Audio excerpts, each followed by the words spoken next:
শুধু এক মুঠো ক্ষুধার্ত পেট আর শুকনো জমি সব কিছুর সমাধান হয়ে যেতে পারে। যে চাষি ভালো ফসল ফলাতে পারবে, আগামী বছর আমার জমি তাকেই লিজ দেব। সবাই যাই বলুক, এই সুযোগ আমি কোনোভাবেই হাতছাড়া করব না।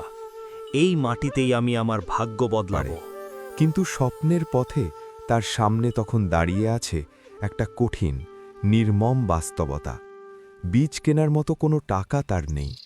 খালি হাতে দাঁড়িয়ে মাধব আকাশের দিকে তাকিয়ে শুধু ভাবতে থাকে, এত কাছে এসে স্বপ্নটা কি আবার হাতছাড়া হয়ে যাবে?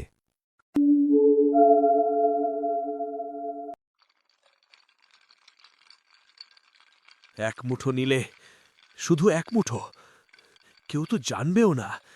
ক্ষুধার্ত পেট আর শুকনো জমি সব কিছুর সমাধান হয়ে যেতে পারে। মাধব, সহজ পথে পাওয়া জিনিস সবসময় ঠিক পথের হয় না। অন্যায় পাওয়া ফসলে কখনো শান্তি থাকে না। সে ফসল ঘরে আসে ঠিকই, কিন্তু মনটা খালি হয়ে যায়। আমি জানি, কিন্তু এত কষ্টের পরও যদি আবার খালি হাতে ফিরি, না, আমি চুরি করে বড় হতে চাই না।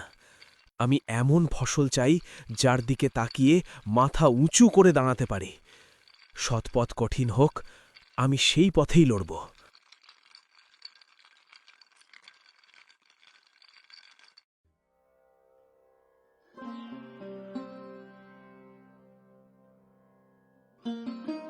কাল রাতে তোকে দেখেছি বাবা।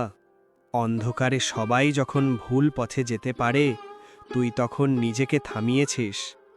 এই সময়ে এত সততা খুবই বিরল। ভগবান তোকে খালি হাতে ফেরাবেন না বাবা। এই বীজ নে, এটা কোনো দয়া নয়, এটা তোর সৎ মনের উপহার। কাকা, আমি শুধু সৎ থাকার চেষ্টা করেছি। এই উপকার, এই বিশ্বাস আমি কোনোদিন ভুলব না। আপনি শুধু বীজ দেননি, আমাকে আমার স্বপ্ন দেখার সাহস দিয়েছেন। এই জমি আজ থেকে তোর, মাধব। কারণ তুই শুধু ভালো চাষি না, তুই প্রমাণ করেছিস তুই একজন ভালো মানুষ। ফসল সবাই ফলাতে পারে, কিন্তু সততা ধরে রাখতে পারে কজন?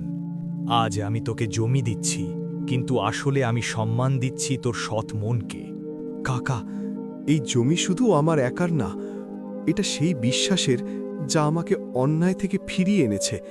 এটা সেই শিক্ষার যা আমাকে মানুষ হিসাবে বাঁচতে শিখিয়েছে।